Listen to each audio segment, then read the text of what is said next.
y'all? It is Mike and Nick here with CST. We're going to recap our bets from last week's PFL and boxing event, and we're going to break down UFC Vegas 91, give our full card breakdown for the most part. We're on a time constraint tonight, so we'll be doing 8 total fights, the main card, and the last 3 fights on the prelims. If you're here, make sure to hit the subscribe button, throw us a like, and comment your favorite fight of the week, your lock of the week, or just give us a W for the algorithm.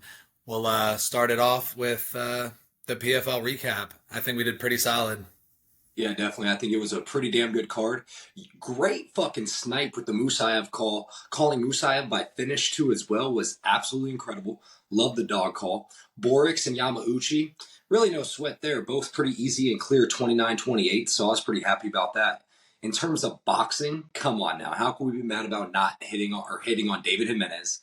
Plus 160, what a fucking snipe. At the time the podcast dropped, it was plus 145, but he moved all the way up to a plus 160. Anyone with even slight boxing knowledge knew that was I don't want to say an easy fight for David Jimenez, but quite frankly, he made it look pretty easy. You were texting me the whole time telling me I was tripping about even being worried about the scorecards. Now, the Haney by knockout call, I'm going to have to eat crow on that. I told you it was a donation to the books to be betting on Ryan. Good fucking call on saying that you thought Ryan had a chance. And not only did he have a chance, he made it look pretty clear and concise. Let's keep it a buck. Yeah, I was super upset with myself because before the fight was starting, I was looking through the specials and I see Devin Haney to be knocked down twice and Ryan Garcia to win by points, plus 31,000. I had 70 in my FanDuel at the time, and I was like, let's see, 70 to win 24,000. I was like, let me do it. And I was like, bro, that's just pointless, bro. I'm gonna just keep that for later. And as I'm watching the fight, first knockdown, second knockdown, third knockdown, Ryan by points. I could have been up 24 bands this weekend if I made a D-Gen play right there at the last second. But it is what it is. I'm happy with how PFL went. The Borix Barzola fight was an absolute banger. I was on the edge of my seat. That was a fucking crazy fight. And Barzola's striking looked far better than I expected it to, quite frankly. And I just couldn't be more impressed and more happy with that fight in general. And Yamauchi, what was up with him in the second round? It's like he took the whole second round off. It's like, all right, I'm just going to beat your ass, Neiman, in the third. I feel like from what I was noticing, Yamauchi, he might have, I don't know, I don't know. When I was watching it, I was kind of thinking like, maybe Gracie has improved. He's like worked on his striking a little bit. Maybe he was getting stung a little bit more because the way that Yamauchi was responding to the strikes in the second fight was a little bit different than in the first fight. I don't know if he felt something different. I don't know if he was just trying to play it safe and get the dub. But either way, we got that. And Shamil Musayev called that if he gets stuck on the feet, he's getting knocked out. And also played Shamil Musayev by knockout in rounds 2 or 3 at plus 900, which I was very happy about because Storley was almost out of there at the end of the first. He has a chin on him. I did not expect that. I thought if he had to face resistance on the feet, he was going to sleep, which he ended up. But he took a lot more shots than I was expecting him to. Yeah, that's worrisome for him, in my opinion. Those were some shots that, can change careers. I think we can all say for PFL, we all want to see the Umalatov fight versus Musayev. Tell me that wouldn't be an absolute barn burner at 170. I hope Musayev is an underdog in that one because I'll take him again. That He will boy be. is a He'll be definitely be an underdog in that one. And I think Umalatov, it's funny because Musayev didn't look even, he wasn't even breathing hard come round 2. And Umalatov was sucking wind by 7 minutes of that fight. So I think Musayev would be a great dog if that happens. Molotov, whatever his name is, as a lay and pray merchant, dude. My stepped up parlay lotto of the week that I posted on Twitter: Shamil Musayev by knockout in rounds 2 or 3 plus 900, Brennan Loughnane by knockout in round 1 plus 300, and Molotov by knockout straight up plus 180. Only leg that didn't hit, I would have cashed 3,000 on $20. But the PFL lottos have been hitting, so I won't be deterred. Whew, Yeah, I come guess. June time, you're going to kill a bunch of them, and we'll have some good plays for everyone, too, as well. Yeah, let's get after it. So we'll jump into UFC now. For time's sake here, it's a little bit late on my end. We're going to skip over Mahashate, Na Liang, James Yontop, and Ketlin Souza, but I can post my predictions and picks for that fight or those fights in the comments. We're going to start off with an absolute barn burner in Dante Mays versus Kyle Machado. You want to open it up? Yeah, I do want to open it up. You calling it a barn burner is one of the funniest things I've ever heard. You have Kyle Machado, who I don't think is necessarily great anywhere. I don't want to say he's good anywhere either because he's solid in the first round, but past 6.5 minutes, he truly is sucking wind. And I don't know if it's his fight style and whatnot, but his fight against Mick Parkin was one of the weirdest and quite frankly one of the worst fights I've ever seen. But then you have him fighting someone like Dontel Mays, who I don't think is necessarily dangerous either anywhere, but is overly athletic, trains with a lot of good fighters. I don't think necessarily a great camp because I don't think Jackson Wink is the greatest camp anymore, but I do like who he trains with. So just to make this one short and sweet, I do have Dontel Mays edging out a very boring decision. I'm curious why you think it's a barn burner. Oh no, I'm just joking, dude. Oh, thank God. Okay, because so I can't see. Just so you know, I can't see your face from my camera because it's a front-facing camera. That is hilarious. Now I feel Nah, stupid as hell because I couldn't see your sarcasm. yeah, nah, dude. I was looking at this card. I mean, I honestly think this card is gonna deliver from a violence standpoint, just because it's a lot of fighters coming off losses. Almost every fighter on this card is coming off a loss, so I feel like some guys are gonna be hungry to get back into the win column. I do think that name value is low, but I think there could be a high entertainment value. But this fight is just simply not one of them. I Dontel Mays, man, I don't. I was originally gonna be like, I don't even want to talk about this when you can say what you're gonna say, and I'm just not gonna say anything. But at the end of the day, I do give Dontel Mays the advantage. He's the bigger guy. They both gas out. Neither of them are dangerous. I think what if you have a side that you're confident in, just pick whoever you're confident in by decision. That's what I'm probably gonna do. I'll just Dontel Mays by decision in a parlay somewhere, and I'm not confident either way because this fight's going to be sloppy, slow, and most likely pretty boring. Realistically, I probably won't bet it. So, in my rules of betting, I know I brought up some of my theory plays and things of that nature. I truly try not to bet on heavyweight MMA, especially low level heavyweight MMA, because one, it's super unpredictable. The last low level heavyweight MMA fight I bet on was actually Mick Parkin over Muhammad Usman. And even then, it was kind of dicey. So I try to stay away from these fights. I will stay away from this one myself. But if I did have a lean, I think, and I actually do feel oddly confident in Dontel Mays by decision. I just won't touch it purely based from my betting standards. Yeah, I feel that. I don't even know why I was saying I was going to do Dontel Mays by decision and parlay. I might. On the day of, I start throwing in some stupid ass bets. But for the most part, I told myself I'm going to chill out on this card because I really don't like it anywhere throughout the entire card from a betting standpoint. I am going to put to the test the first female fighter of the night, underdog, Na Liang, plus 420. Little sprinkle on that one. That's a donation, but it is what it is. I just want to Well, say this. Now, that is really testing the theory because one of the main reasons we're not talking about the first few fights, because I am on the small island of MMA fans that are on MMA Twitter that don't believe that you have to call every fight card great. I think this fight card's fucking ass, top to bottom. I don't have to lie about it. And oh, you don't have to watch it. I understand I don't have to watch it, but I'm going to watch it and I'm going to profit off of it. I love live betting. It's one of my favorite things ever. But that does not mean I'm going to enjoy it. Nali Yang's one of the worst low-level fighters on this card. Marnik McMahon is also on this card, and I think she is just as bad. I would like to see them two scrap. And quite frankly, I don't even know if they're in the same weight class. Honestly, I do mix up my female weight classes at times. So, now Na Liang's actually a weight class above her at 125. So, but still, man, my theory play is going to disappoint you for this week. I apologize for that. I'm still probably going to do it just because Na Liang, she has a I'm small also going to do it because I have to do the theory play every week. It's undeniable. So I'll be right there with you. Oh yeah. So we'll move on to Austin Hubbard and Michael Figlak at lightweight. For this fight, I like Austin Hubbard's skill set. It's pretty well rounded. But that being said, Michael Figlak, he's had a solid amount of time off after his fight against Perez. I can only expect that he's improved, and he's also, I think he has 4 wins by knockout, 4 wins by decision. And Austin Hubbard is probably going to try to wrestle. If Austin Hubbard can't get the wrestling off, or if Figlak keeps getting up, I think that there could potentially be a knockout. Hubbard is actually pretty young too, though. He's only 32 years old. This is a fight I'm going to stay away from as well, unless I do see Figlak's KO at like plus 600 or higher. I might sprinkle it, but I'm going to stay away from most sides betting on this card. Yeah, I personally think Figlack finally gets the showing that they think they're going to get him. They love bringing in Hubbard for these show me spots, and Hubbard is tough. He trains at elevation, trains with a good team, but I think he's one of the worst fighters out of team elevation.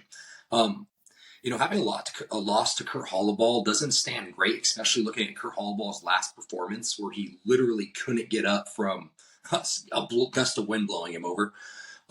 Austin Hubbard's wins over guys like Julian Lane don't spark huge confidence in me either. And I think even though Faraz Ayam doesn't have the greatest record, I think he's a damn good fighter. Now the question is does Figlack lay on his back like he did against Zayam, and does Austin Hubbard expose that side of it?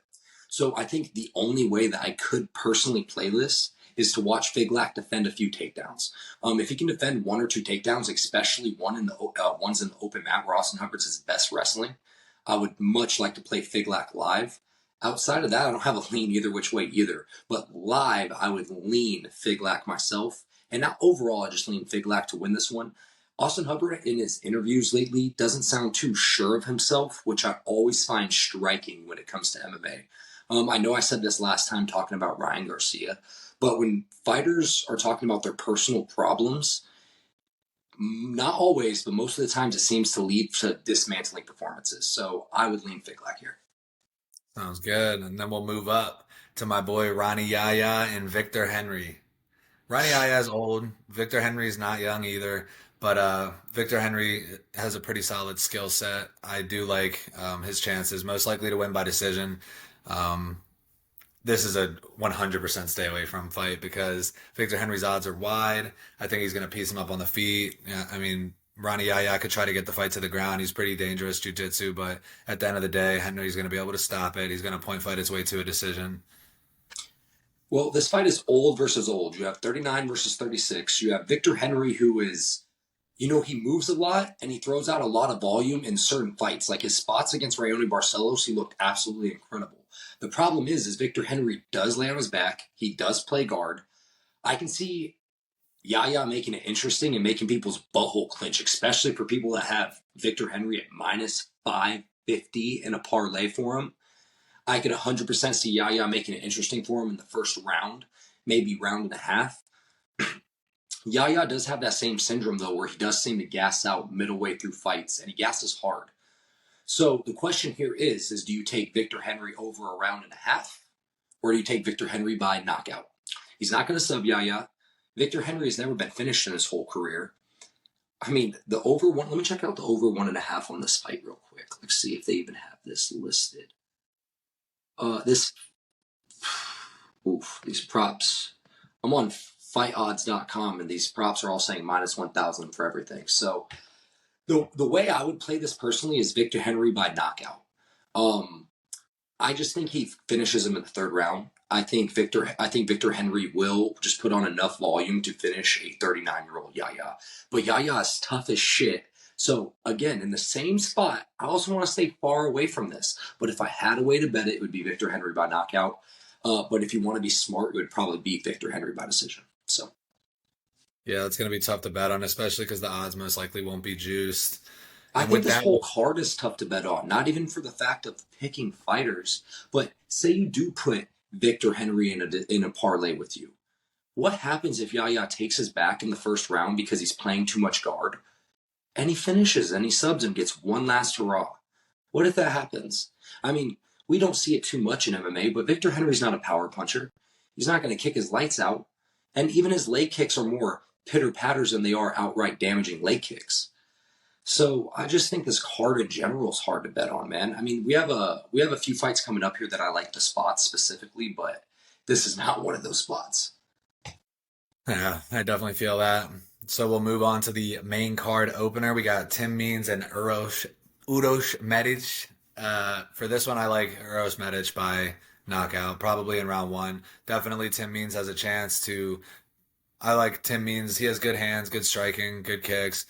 Um, Potentially club and sub. I'm really not going to be betting on this card much at all. I think there's a chance Tim Means could show out. The old man could show out, but Uros Medic is dangerous, and I think that he'll keep his finishing. I think he has 100% finishing rate in his Yeah, he has a wins. 100% finish rate and has 7 wins.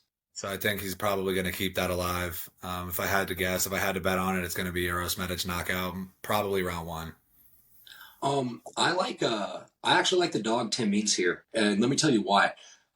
If they stay standing, Eurosmedic is going to knock him into the stratosphere. Tim Means isn't necessarily chinny, but he's definitely old and he's showing signs of wear and tear. But Tim Means is, he's now that he's a wrestling coach, and you've seen him incorporate wrestling into his game.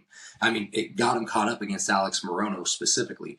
But with that being said, I do see Tim Means because Euros Medics was losing that fight against Semmelsberger every single minute until he wasn't. Semmelsberger also had minutes of cage control, which I really appreciated. And Tim Means has some solid moments of grappling. I could see Tim Means seeing Euros Medics to the floor and, quite frankly, maybe not laying praying because that's not the Dirty Bird style, but I can absolutely see him grappling his way to a 29-28 decision here, and getting one last ride into the sunset. I don't think Rani Yaha is likely, but I think Tim Means is the old man that does get the last ride in the sunset win here. So I'm actually going to take the underdog in Tim Means. I would take Tim Means by decision if I had a specific prop lean as well. We'll see. I did bet Alex Morono by submission in that fight against Tim Means. Also, shout out Semi the Jedi and Matt Semmelsberger, fellow I was Frederick boy. fucking pissed, bro, because I had Tim Means to cash out a final leg of a parlay, and he was piecing up Morono. Oh, Tim Means man. is good, man. He definitely has a chance, but I think Eros Medic is going to be too much for him. No, if they keep it standing, I don't think this fight's close at all. I think Euros Medic knocks him in the stratosphere. His striking's fucking good, man. Really good. Yeah. The Doctor's a sick nickname, too. All right, we got Jonathan Pierce versus David Onama, and this is where I'm taking my dog. I like David Onama in this fight Okay. simply because Jonathan Pierce, although he has been dangerous, he has been violent in the past, he also is completely content with that kind of lay and pray style. I mean, we were watching it against Joe Anderson Brito. I took Joe Anderson Brito by sub in that fight as well, so I was ecstatic to see him get it done. I don't like Jonathan Pierce too much. I try not to hate on fighters. I don't, I respect them and I love what they do. But something about Jonathan Pierce rubs me the wrong way. I think he's going to go out there and try to, dominate on the ground against David Onama. David Onama is going to get back up to his feet and he's going to knock Jonathan Pierce out. And it'll be his second finish loss in a row. I'll eat my words if that doesn't happen, but I'm putting my money where my mouth is on that one with David Onama. So all week I was thinking David Onama wins this because I think I was more betting with my heart because I love David Onama. I really appreciate his fight style. All of his fights are fun as hell. I really love the Gabriel Santos fight. His fight against Garrett Armfield is an underrated banger. That fight is so fun. I love watching that fight. His Mason Jones fight's also incredible too. David Onama is someone that has good striking. He's young and he's growing, and I think he's finally starting to find himself back now after what happened with James Krause. The issue I have is that he was losing against Gabriel Santos again until he wasn't. Garrett Armfield, who was a 135er that moved up on short notice, did have some wrestling success against him as well. And we see Nate Landwehr have a lot of wrestling success against him. Got a full round of control damn near on David Onama. My thing is, I think Jonathan Pearson is a far superior grappler and stronger as a grappler than all of them. Joe Anderson Brito, as we see, is a damn good contender, and he has a pretty interesting front show game if you go and look at his record. David Onama does not have the same front show game and same arsenal of front chokes that Joe Anderson Brito does. And Jonathan Pierce was dominating that fight until he got choked out. I think Jonathan Pierce is going to en route David Onama here, and I think he gets a late sub. I think he subs him in the third round, maybe even in the second round. So I'm going to do one of those FanDuel props that you like to play when they finally drop. I'm going to do a Jonathan Pierce by sub in rounds 2 or 3 here. I think he's going to take him down. I think he's going to maul him, and I think he's going to wear on that gas tank. And I do think eventually that David Onama is going to wilt in terms of the ground game, and I think I do think he gets subs in the third or second round. All right, well, we'll see what happens on that one because this is one of the only fights on the card that I'm super invested in, and I'm really looking for that David Onama knockout.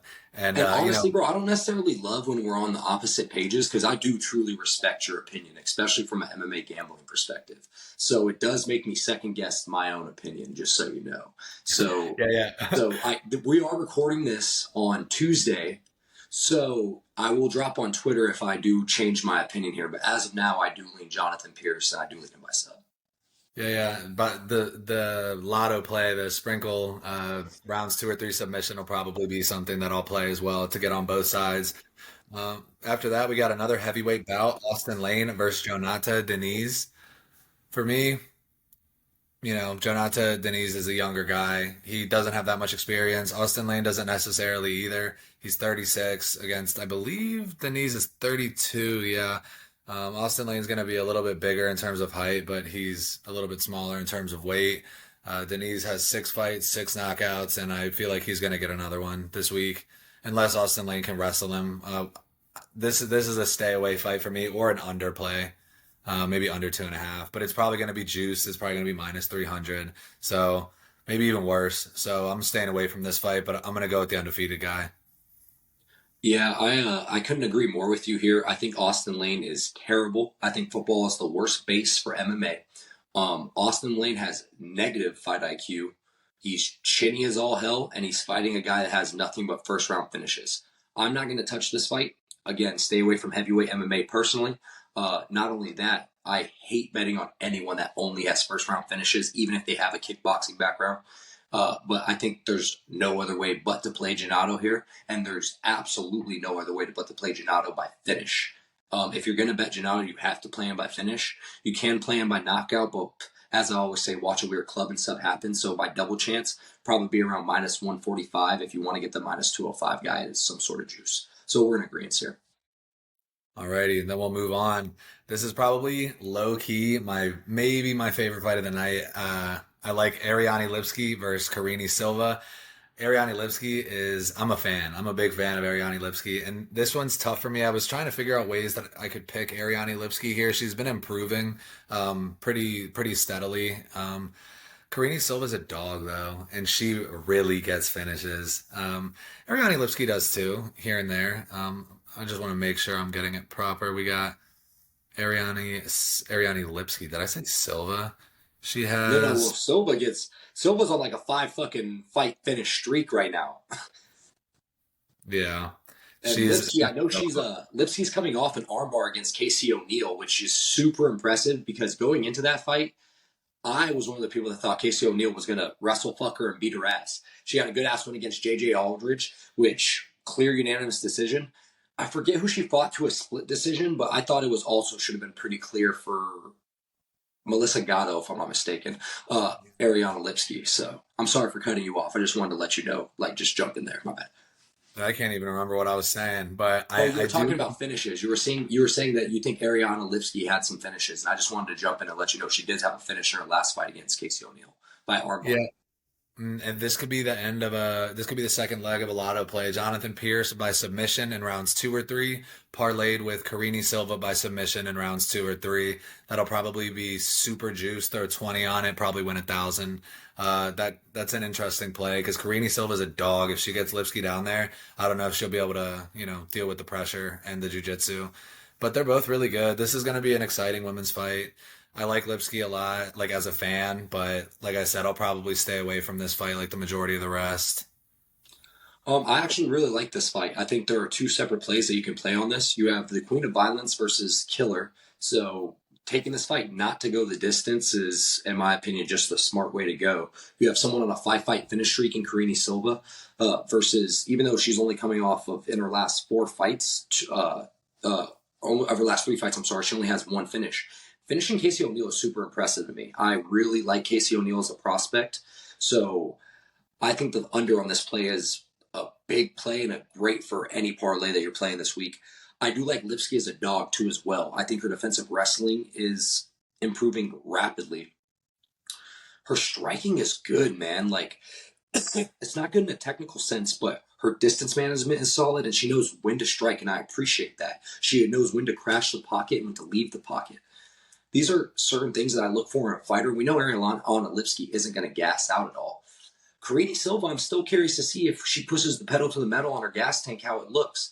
I think is a good time to take Ariana Lipski as a dog. Granted, the one thing that does scare me is all the Brazilian juice. You know what I'm saying? If you get what I'm saying. So I like Ariana Lipski here. I don't like it as much as I like the fight not to go the distance. That play is going to be because I know the under 2.5 right now is minus 125. So the fight not to go the distance is probably about minus 150. And I think that's a great play to add to any parlay. So Solid, solid. Next, we got the co-main of the night, Ryan Spann versus Bogdan Guskov, which, interestingly I can't believe enough, that's the I fucking co-main of the night, bro. What a again. We can watch every card, but let's not act like this is some fucking awesome card, bro. We have fucking Guskov versus Ryan fucking Spann as a co-main event.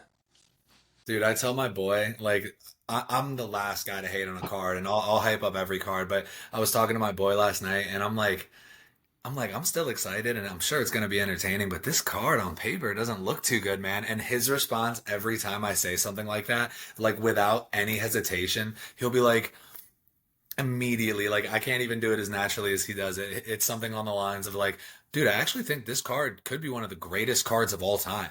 And then he'll like break down why he says it, and it geeks me out every time.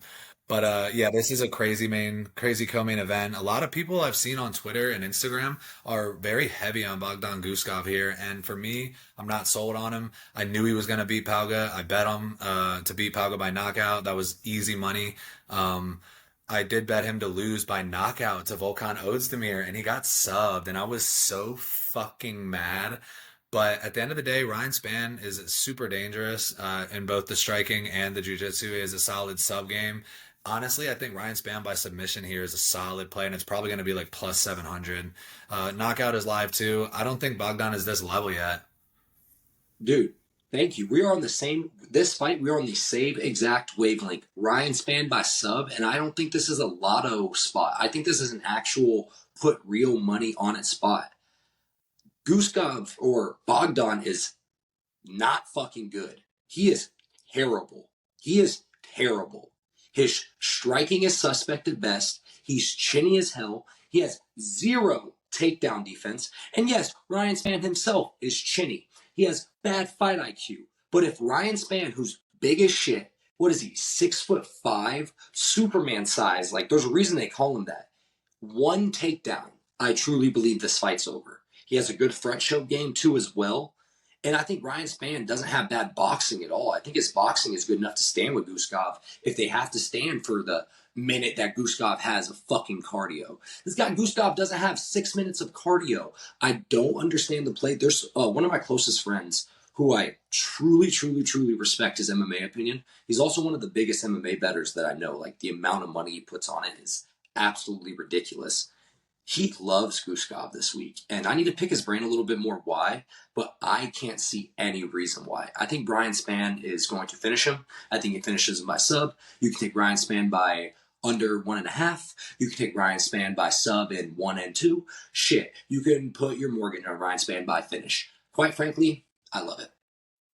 Hell yeah, dude. I'm glad we're on the same side on that one. I'm not seeing the reasoning behind everybody's picks. I've been seeing a lot of people on Guskov, but we'll see what happens. And we got a little video evidence here in case we end up looking absolutely ridiculous or we I was nail gonna it say if on. we have to eat some crew, we have to eat some pro. But what the fuck, man? Like seriously, what the fuck? Are people Yeah. mixing up Anthony Smith? I think that's what it is. The fact that Anthony Smith beat Ryan Spann twice, and everybody thinks Guskov looks like fucking Anthony Smith. I'm on to you, motherfuckers. Okay, Ryan Spann's gonna beat this guy's ass. Stop it. The trilogy that nobody needed. And last but not least, we got the main event of the night. It's going to be a flyweight bout between Mateusz Nicolau and Alex Perez. And Alex Perez is coming in on short notice, a replacement for Manel Kopp, I believe. And I don't really know what to do about this fight. Like Alex Perez's performance against Muhammad Makayev has me feeling like he could potentially win this fight. I'm not super confident in him to do so, but he was, relatively impressive against Makayev. And maybe Makayev isn't as good as we thought, but maybe Alex Perez is just really good. And Nicolau is coming off that knockout loss to Royval. He's had a couple canceled bouts with Kopp, so he's been out for a little while now. He's had time to recover. He could he could definitely lull Perez into his slow style, and Mateusz Nicolau is pretty damn good, but Alex Perez is a dog, and he's going to take the fight to him. So I think this is going to be a fun one. Yeah, I agree. I think this fight is a lot closer. I mean, the line is minus 185 right now for Nicolau, and then plus 154 for Alex Perez. And I think it's kind of a dog or pass situation. I love the under 4.5, actually. I think Nicolau, who has never fought in a 5-round fight, could potentially show problems of gassing out.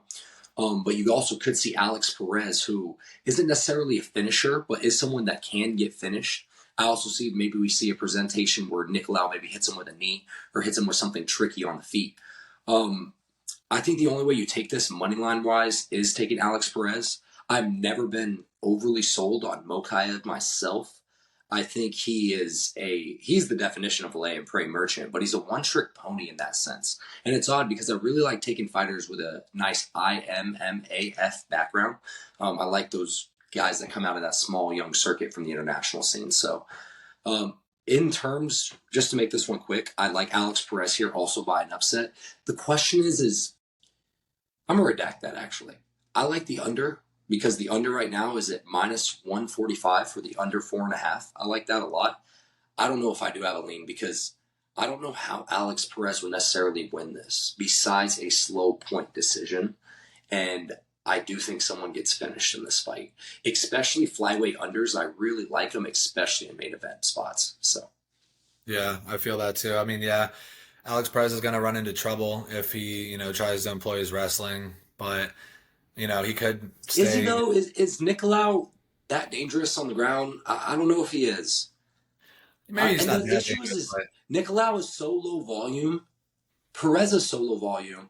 But if Perez can get a leg kick game off in any sort of way and maybe even establish some sort of distance control, this fight may be unbettable for me now that I'm breaking it down because even when I'm watching it, I'm like, damn, this fight's probably more of a 50-50 fight. And they're both so low volume. So does it go under? I don't know. Now I seem too unsure of myself. yeah. Nicolau does have 33% of his wins are by submission. He has 5 subs, 5 knockouts, 5 decisions. And I could see a world where Alex Perez goes to shoot. I don't know if he's going to get in danger on the feet or if he's just going to try to use his wrestling pressure and wrestle himself into a submission at some point. I'm going to have to check the odds for it. If the odds for Nicolau's sub are high enough, that might be the lotto parlay piece to add with Jonathan Pierce and Karini Silva. But like you said, I don't really have a lean in this fight. Flyweight unders are back, so I just uh, don't think if Mokaev could sub him, I don't think Nicolau will. And Nicolau has had one sub in the last 6 years, and he hasn't had a single UFC sub. I mean, that is a good lotto parlay piece, I think, but I don't know, man. I just have so many different leans this fight. But my final, without flipping flopping between, I'm still taking the under 4.5, and it's a dog or pass for me. I would take Alex Perez. I don't think Nicolau is all that great. I don't think he's bad per se. I think he's kind of a middle of the pack fighter at the flyweight division. This is a complete filler fight for the flyweight division. Neither of these guys are going to contend for a title anytime soon. Neither of them are going to fight for a number one contender fight anytime soon. Why the hell is this a main event? I don't understand it at all. yeah, it was originally to get Manel Kopp into title contention, but there he 100% goes, a pulling out showcase again. spot for him. Manel Kopp, oh my God. Last thing I'll say about the main event, it's not even about the main event, but Manel Kopp goes on. I don't know if I don't want to say any derogatory slurs on We know what he the said. We all know what he said. No need to repeat it. what he said to fucking Kai Kara France because he pulled out of the fight. And since then, I think he's pulled out of 2 fights. So I'm like, what are you then, Manel Kopp? Manel Kopp is.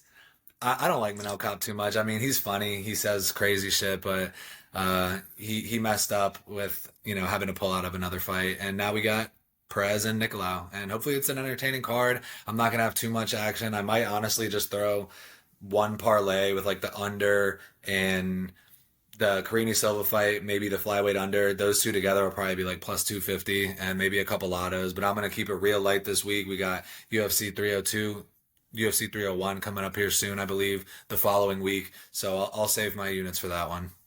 Yeah, I think for my parlay this week, what I'll play is because I feel pretty confident again in the Lipsky Silva under. I like that a lot. I'll probably play Lipsky Silva under. God, you're right, man. This card is you can't be too confident anywhere for this card, quite frankly. Lipsky Silva under. And Jonathan Pierce by sub. Simple little two leg parlay for me. Yeah.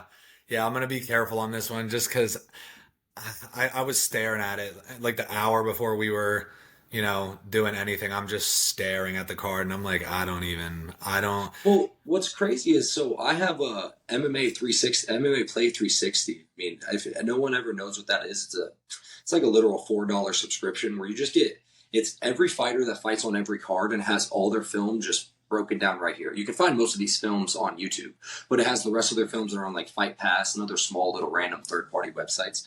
So I at work this week because I've been packing and moving this week, so I've been having to break down a lot of the fight cards at work. I watched a shitload of tape for this fight card.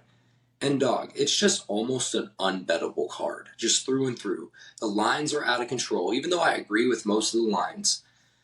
I just don't have any strong leans either which way.